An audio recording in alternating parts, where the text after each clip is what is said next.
In the name of Allah, the most beneficent, the most merciful. Assalamu alaikum rahmatullah.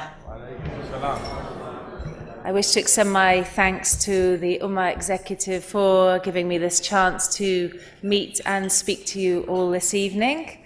Brothers and sisters, it's a great event to be together at.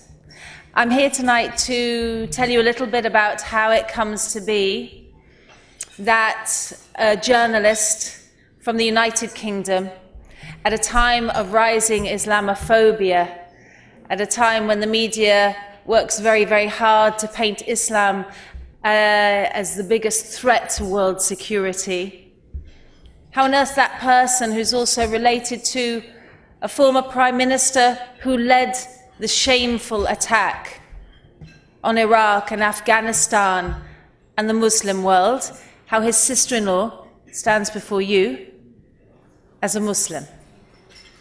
I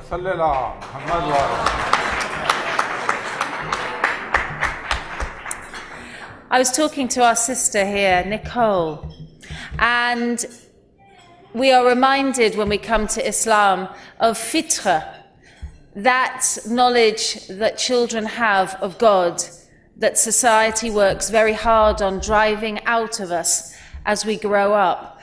And we were talking a little bit earlier about how we all get signposts from Allah during our lives to come back, whether or not you're born into a family of Muslims, because actually there's no such thing as someone who is guaranteed a life as a Muslim. You can be born with the fitra inside you, but you have to work at being a Muslim through your life. So we all have these signposts. Please don't think that people who are, alhamdulillah, very, very lucky, like myself and Nicole, that we suddenly have an awakening, a signpost that's very clear to us. You are having these all the time. May Allah allow you to recognize them. So it was that as a child in North London, I prayed. My family was broadly Christian. My father was a lapsed Catholic, my mother a superstitious Christian who would not go to church but would hang crosses around the rooms to ward off evil spirits. And I always prayed to God, not to Jesus and God, just to God.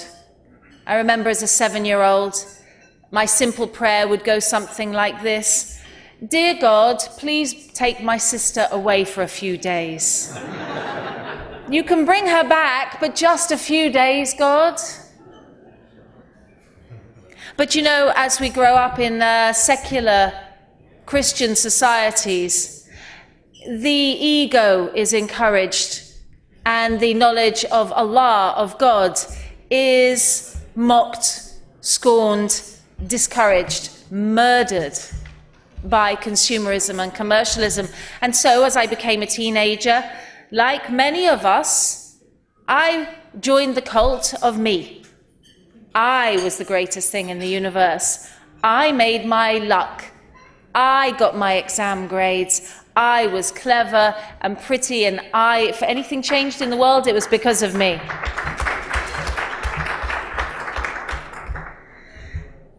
And that lasted all the way up until my first signpost.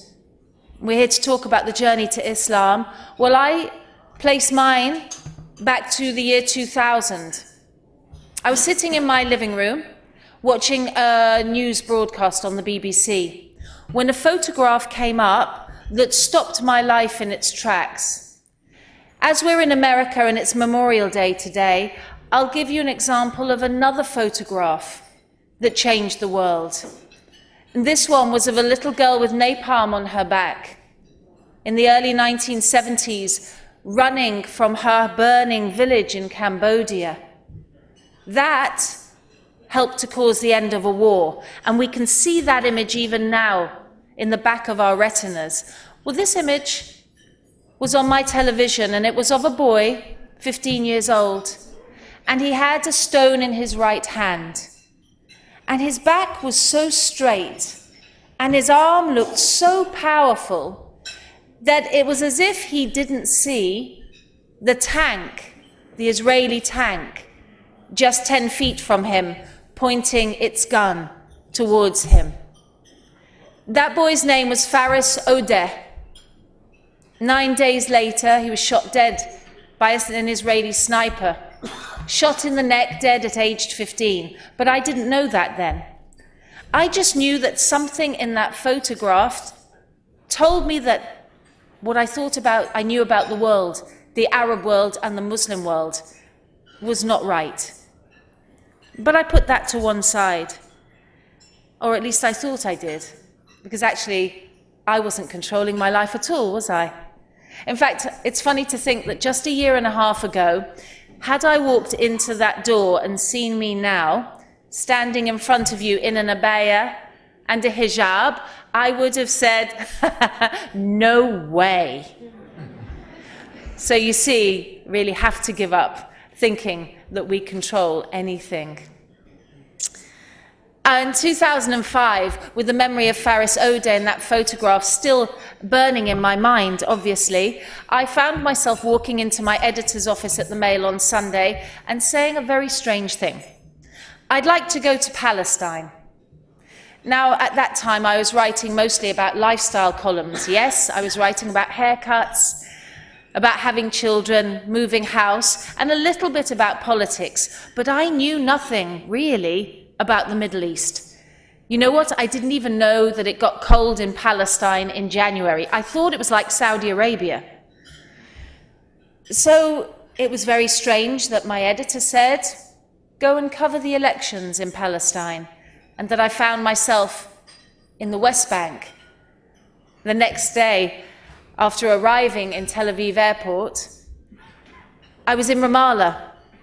And I remember standing with the armed guards of Mahmoud Abbas.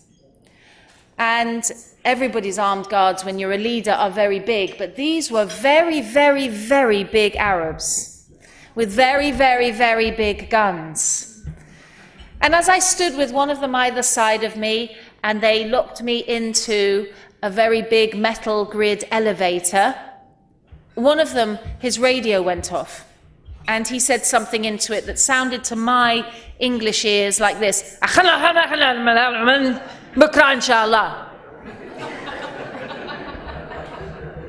And in my mind, the subtitle read, "We'll kill the white woman later."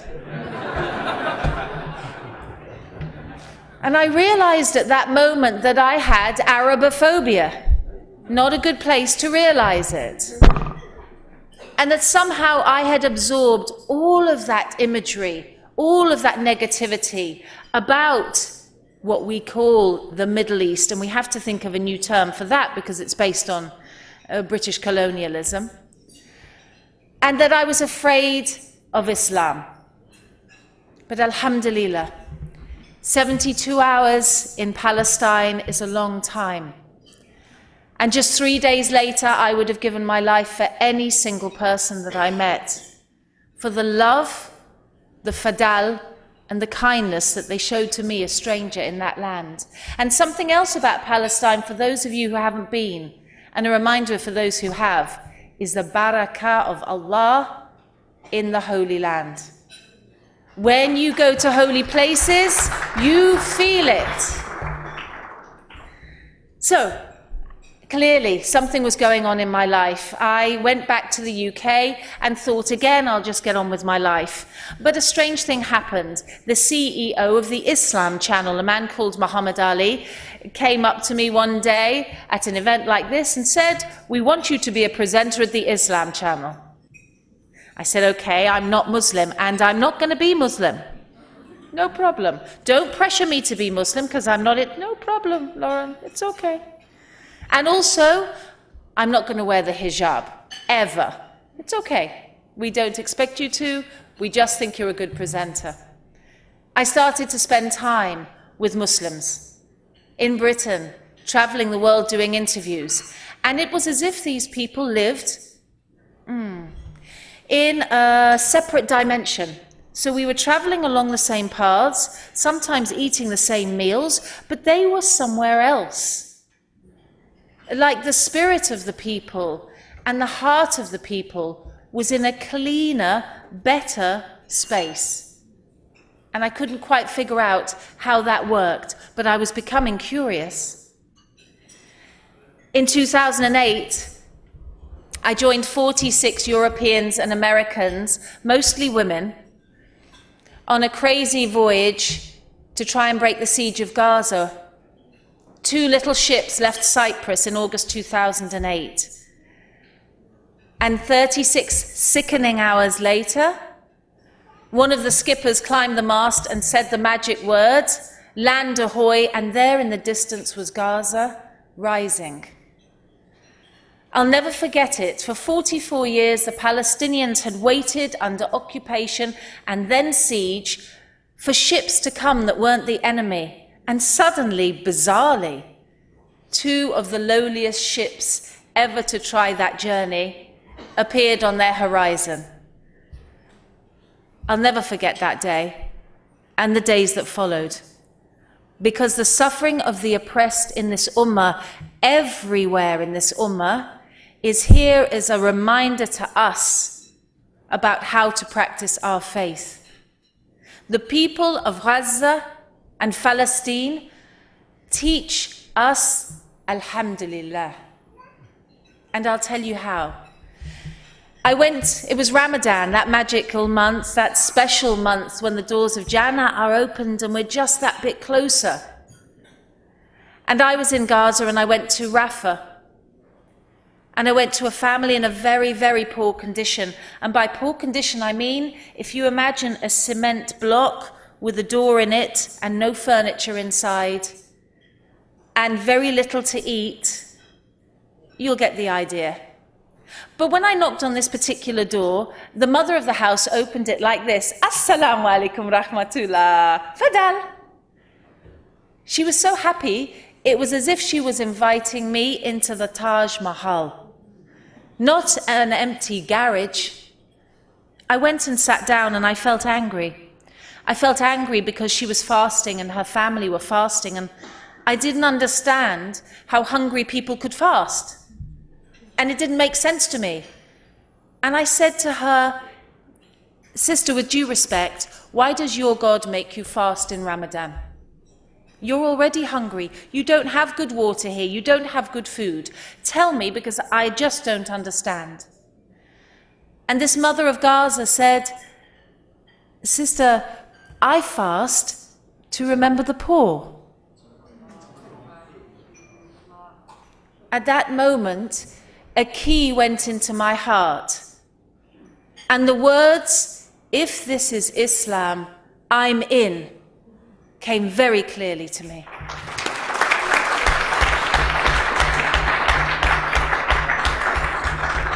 But you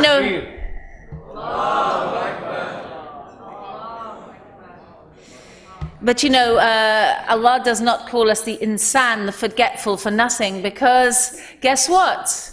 The second I left her house, I forgot that thought. And I carried on with my life. But we have to get dawah. Every person who comes to Islam has to do the learning. It's not about liking people and liking falafel. That's just being a tourist. And so I was getting dawah from one particular source, and it's quite an amazing source, from Somalian taxi drivers in North London. May Allah reward them with Jannah, because these people are the silent revolution. You cannot get into a taxi in North London without those Somali brothers saying, "Assalamu alaikum," whether or not you're Muslim. "Have you heard of our Prophet sallallahu alaihi wasallam and his wives, and this happened and that happened?" And I was starting to love the Prophet. But you know, since becoming Muslim, I get into those taxis now and they have just one question for me. "Are you married?" I miss the lectures, to be quite honest. Where's the learning, brother? Alhamdulillah. Of course, we also need to get knowledge of the Quran when we're coming to Islam. And I was walking along the streets of Old Jerusalem, Old Al-Quds, one day, having visited Gaza. And a young man fell in step next to me. I was late for my plane. I had 40 minutes. I was in a rush. He said, "Salaam alaikum." I said, "Wa alaikum salam." Looked around. He said, what can I do for you? I said, look, I haven't got time really to have a discussion. And you know, I was a bit mean. And the Palestinian people have never been mean to me. And I stopped myself. I went, why are you being like this? This is a young man who's just saying salam. Don't. I said, I'm sorry. He said, what can I do for you? I said, okay, I need to buy some presents and gifts, and I'm in a hurry. He said, I'll help you. He said, what do you need? I said, 2 stuffed camels for my daughters, a ceremonial Arabic knife for my husband, and a copy of the Quran in English, and somebody wanted a mother-of-pearl photograph of Yasser Arafat. He said, no problem, we'll find it. In 35 minutes, we went to all of his uncle's shops, and I came out with the bags, and I said to him, thank you very much, how much do I owe you? He said, please, this is from the people of Palestine, don't forget us. I never saw him again. And when I got home, I realized it was time to look at the Quran. I took some time, I sat down quietly, prepared myself, and I opened the Quran at Al-Fatiha. But it didn't welcome me. It said, this is a powerful book, it's not for you, close this book and move away. Now that's amazing when you think about it. And yet we are told by Allah, those who come in disbelief or whose hearts aren't prepared will only increase in disbelief by this book. So we must be careful when we say, have a Quran willy-nilly, because Allah prepares the hearts for the Quran. Now we must encourage people to come to Islam, but they will only understand the Quran and it will only reach us when we are prepared. And my preparation happened in 2010. I went to Iran to cover the Al-Quds Day parade as a journalist. Almost 1 million Iranians there crying for Al-Aqsa, crying for the Palestinian people. It was very, very moving as a journalist. And I had one day off. And on that one day, a sister said to me, you should go to Esfahan. I said, fine. So Esfahan is, people will know, 5 hours, I think, from Tehran. We got halfway, and guess what? It was Ramadan. I forgot to mention, Ramadan again. And we reached Qom just at the time of Iftar, Maghrib time. So the sister said, come in, see how people love their faith in Iran.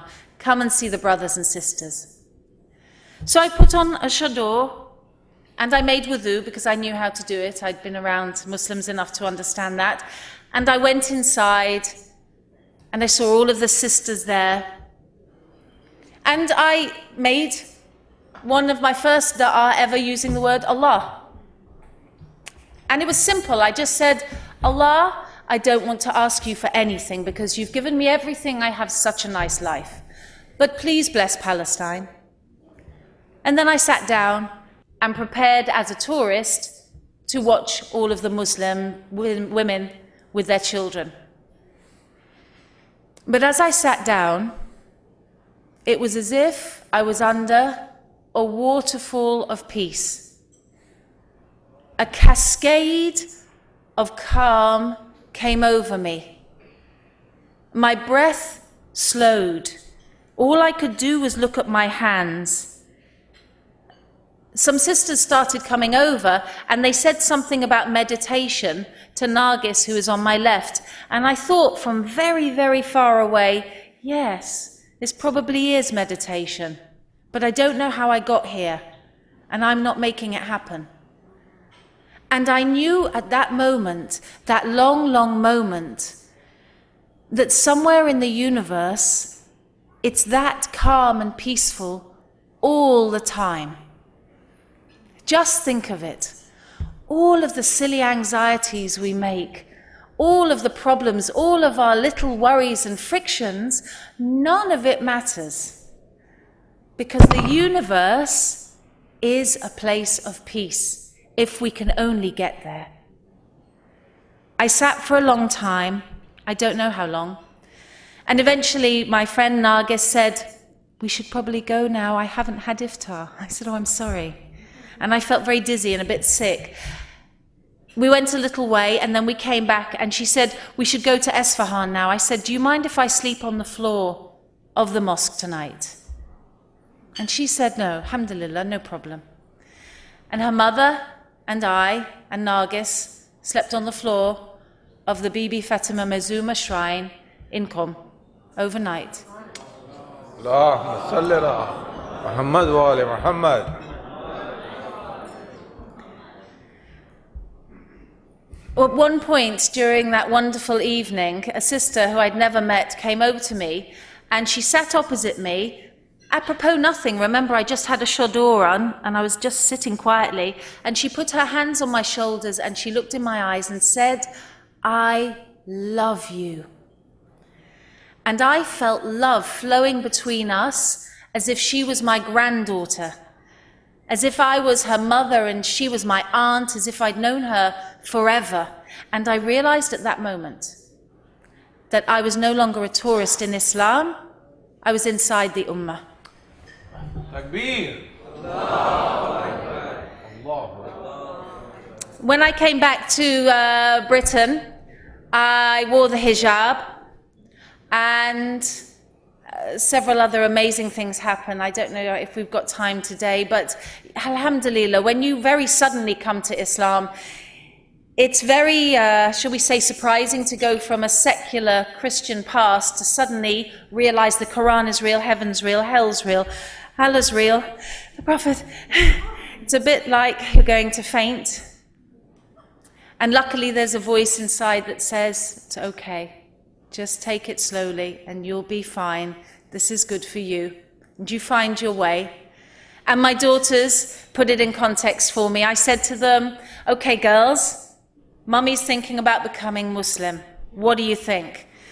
Now, my daughters are 9 and 11. Everybody here who has daughters will know what they're like. They gave the girls' answer, we're going to make a list of questions. We'll get back to you.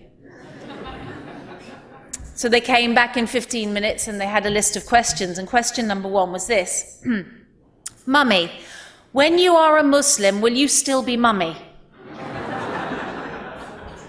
I said, yeah, I'll still be mummy. In fact, I'll be a better mummy. And question number 2 was, when you are a Muslim, will you still drink alcohol? That was hard for me. I took a breath and I said, if I'm Muslim, I'll never drink alcohol again. And my daughter said, hooray! Question number 3 was, when you're a Muslim, will you show your chest in public? I said, do what now? Why are you asking this? And my daughter Holly said, because you always wear low-cut tops, and we have male teachers and it embarrasses us if they look there, and we want you to stop it. I said, if I'm Muslim, I will always be covered in a modest way in public. And Holly stood up and said, I love Islam!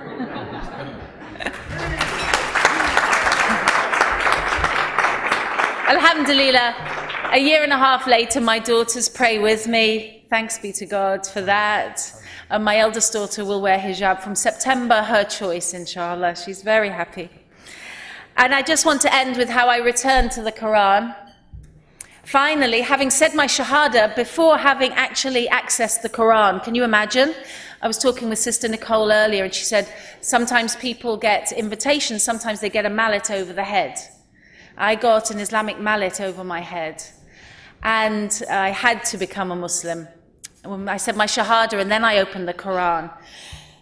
And it said, welcome to the true faith of peace. Where have you been? Welcome. You will find love here. And that is the end, and all I want to say is that my life now is as if I've been a character. I've been the character in The Truman Show, if anybody's seen that. Like I was living in a soap opera beforehand, on the set of a film perhaps, and behind a door was this whole other universe of truth. And thanks be to God, He's allowed me to enter this door. All mistakes are my own and all praises for Allah. Jazakallah khair.